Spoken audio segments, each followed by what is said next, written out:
Hello friends, welcome back to my channel Banana Leaf Recipes. இன்றைக்கி நம்ம சேனலில் தக்காளி குருமா எப்படி பண்ணுறதுன்னு பார்க்க போகிறோம். வாங்க வீடியோக்குள்ளே போகலாம். முதல்ல அடுப்பு பற்ற வச்சு கடாயை வச்சுக்கலாம். கடாயில் 2 டேபிள் ஸ்பூன் ஆயில் சேர்த்துக்கோங்க.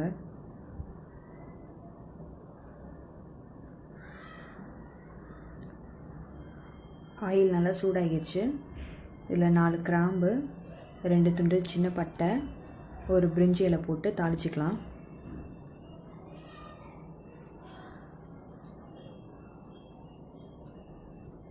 அடுத்ததாக நான் இன்றைக்கி ஒரு பெரிய வெங்காயத்தை பொடியாக கட் பண்ணி வச்சுருக்கேன். இந்த வெங்காயத்தை எண்ணெயில் சேர்த்து நல்லா வதக்கிக்கலாம். பாருங்கள், அதோட ஒரு பச்சை மிளகா, காரத்துக்கு ஒரு பச்சை மிளகா சின்ன சின்ன துண்டாக நறுக்கி போட்டுக்கோங்க. உங்களுக்கு எந்த அளவு காரம் வேணுமோ அந்தளவு நீங்கள் பச்சை மிளகாய் சேர்த்துக்கலாம். இல்லைனா மிளகாய்த்தூள் கூட இதோட சேர்த்துக்கலாம். அதுக்கப்புறமா 1/2 டேபிள் ஸ்பூன் இஞ்சி பூண்டு பேஸ்ட்டு சேர்த்துக்கிறேன். இந்த வெங்காயத்தோடு சேர்த்து இதையும் நல்லா மிக்ஸ் பண்ணி வதக்குங்க. கொஞ்சம் பச்சை வாசனை போகணும். இஞ்சி பூண்டு பேஸ்ட்டு சேர்த்ததுக்கப்புறமா கடாயில் கொஞ்சம் அடி பிடிக்கிற மாதிரி இருக்கும். ஸோ அப்பப்போ கிளறிட்டுக்கோங்க. அடுத்ததாக நான் 2 தக்காளியை பொடியாக நறுக்கி சேர்த்துருக்கேன். நான் இன்றைக்கி சேர்த்துறது பெங்களூர் தக்காளி. நாட்டு தக்காளி சேர்த்தோன்னா கொஞ்சம் புளிப்பு ஜாஸ்தியாக இருக்கும். அதுக்கு தகுந்த மாதிரி நீங்கள் பார்த்து சேர்த்துக்கோங்க. உங்களுக்கு புளிப்பு அதிகமாக வேணும்னா தக்காளி கொஞ்சம் ஜாஸ்தி சேர்த்துக்கோங்க. இல்லைன்னா நீங்கள் 2 தக்காளி சேர்த்தா போதும்.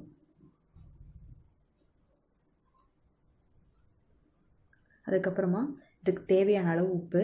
எப்போயுமே தக்காளி சேர்த்ததுக்கப்புறமா உப்பு போட்டிங்கன்னா தக்காளி சீக்கிரமாக குழஞ்சி வரும். பாருங்கள், நல்லா வதங்கிட்டுருக்கு.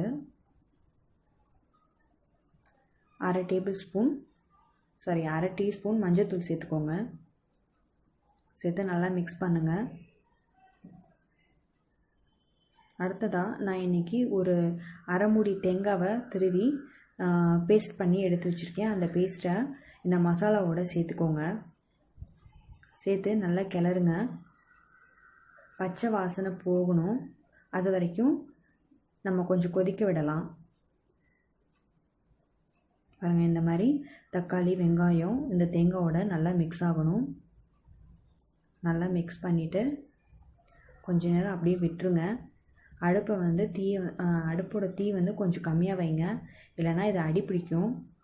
பார்த்துக்கோங்க. பார்த்து அப்பப்போ கொஞ்சம் கொஞ்சமாக கிளறி விடுங்க.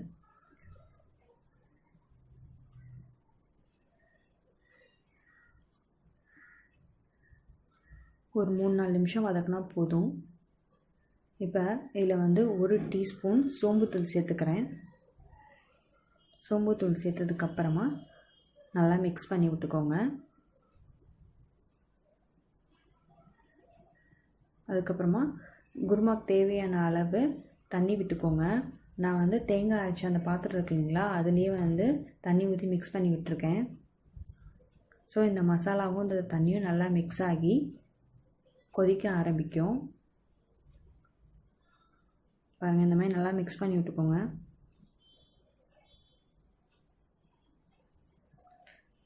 எனக்கு குருமாவுக்கு உப்பு கொஞ்சம் கம்மியாக இருக்க மாதிரி இருக்குது. அதனால் நான் உப்பு சேர்த்துக்கிறேன்.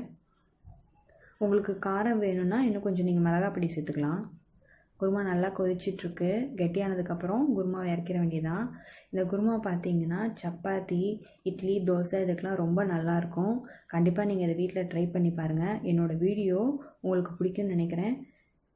என்னோடய வீடியோ பிடிச்சதுன்னா லைக் பண்ணுங்கள், கமெண்ட் பண்ணுங்கள், ஷேர் பண்ணுங்கள். மறக்காமல் என்னோடய சேனலை சப்ஸ்கிரைப் பண்ணுங்கள். Thanks for watching.